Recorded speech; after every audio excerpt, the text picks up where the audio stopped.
Turongeye turabasuhuje inshuti bavandimwe bakunzi banzuri business group limited, tubifuriza gukomeza kugubwa neza muri uyu mwaka mushya kandi uzabahire wa 2022. Nimukomeze mukande subscribe, mukore na share kuri iyi channel yacu yanyu Nzuri Market, mugomye kubona ibyiza tugenda tubagezaho gatanu kuri gatanu, amazu meza agurishwa, amazu meza akodeshwa. Ni karibu cyane muri Nzuri Business Group Limited. Iwacu murabizi ko umukiriya ari umwami. Izi ni warehouse cyangwa se stock tugiye kubereka zikodeshwa hano mu mujyi rwagati wa Kigali, kandi amafaranga make cyane. Tugiye kuzibatembereza mwirebere aho ziherereye. Si ibyo gusa kandi hari n'umuryango w'ubucuruzi nawo ukodeshwa amafaranga make cyane. Umuryango w'ubucuruzi ukodeshwa amafaranga make cyane hano kuri kaburimbo neza imbere ya Mike. Uyu muryango ukodeshwa amafaranga 600,000. Ni mwikurikire hano murebe hagati ngaho. Tukaba tubafitiyemo warehouse ebyiri zikodeshwa cyangwa se stock ebyiri zikodeshwa ziri mu gikari cy'izi nzu. Urabona yuko ari mu mujyi hagati, na mu mujyi hagati wa Kigali. Hano uvuye muri rompoye gato cyane murabona ko yari ya nyubako ya Mike.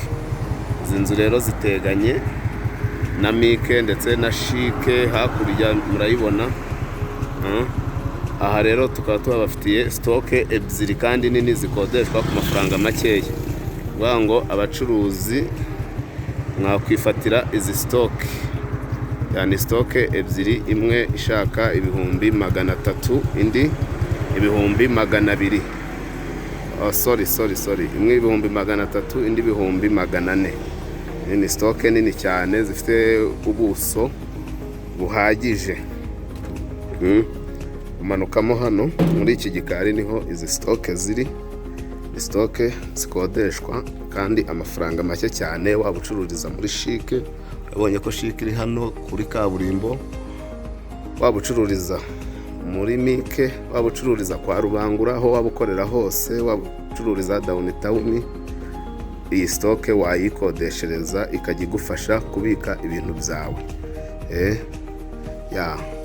Hari n'ababanki bajya bambaza ama stock bashaka kubikamo document cyangwa se za archive z'amabanki zabo.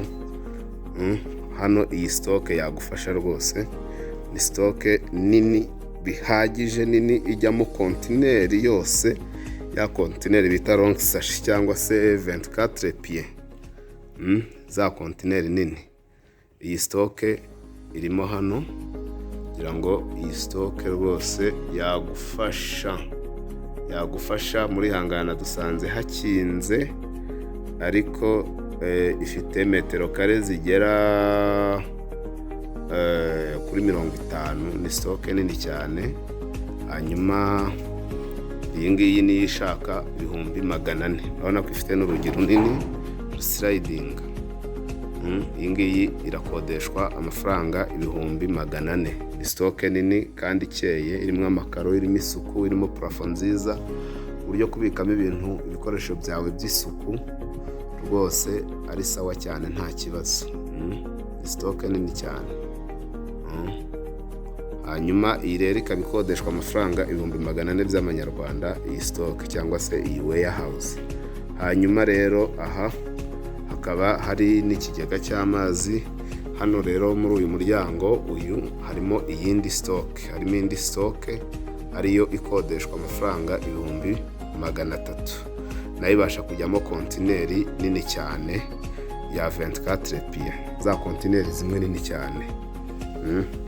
Iyi stock rero wasanga uri hano muri uyu mujyi, ucururiza muri uyu mujyi, warabuze ahantu ustoka ibicuruzwa byawe. Ndagira ngo nkurarikire kuza ugakodesha iyi stock mberetse y'400,000 cyangwa se 300,000 bitewe n'ubushobozi bwawe, kuko zose ni nini zibasha kujyamwo ibicuruzwa byinshi cyane, ko ziri hano mu mujyi hagati. Urumva ko ntibisanzwe kubona stock z'ayo mafaranga muri uyu mujyi hagati. Iyi rero ni Nzuri Business Group Limited muri kumwe nk'ibisanzwe. Nkuko mubizi tuba managingira imitungo yanyu itimukanwa ndetse tukanabarangira igurishwa, tukabagurishiriza cyangwa se tukabashakira n'abakodesha igihe mufite inzu mukodesha. Nimuhamagare rero 0788486797 cyangwa se 0782 mwana dusanga ku Muhima kuri Yamaha hano muri Feruje mu nzu ihari ya etaje y'amatafari ahiye. Iyi soke rero turabararikira kuza kuzikodesha. Ni karibu cyane hano mu mujyi, muze mwifatira iyi stoke nziza cyane, stoke ebyiri zihendutse. Tubahaye ikaze. Urabona ko ari mu mujyi, ngiyi shike hano, ngiyi mike. Tudakodesheje stoke ahantu heza nk'aha ngaha mu mujyi, ubona ibicuruzwa byawe bikoroheye, umukiriya kugeraho uhita umuhereza nta kibazo, wakodesha he handi. Ni karibu muze mwifatira izi stoke y'ibihumbi 400 n'iy'ibihumbi 300. Urahitamo cyangwa se uzifate zose bitewe naho ushaka uko hangana. Ni karibu cyane, tubahaye ikaze mutangirane uyu mwaka mukodesha stoke ahantu heza habegereye, muzivane kuri yo bigwa. Dukomeje kubifuriza umwaka mushya muhire wa 2022. Ni karibu.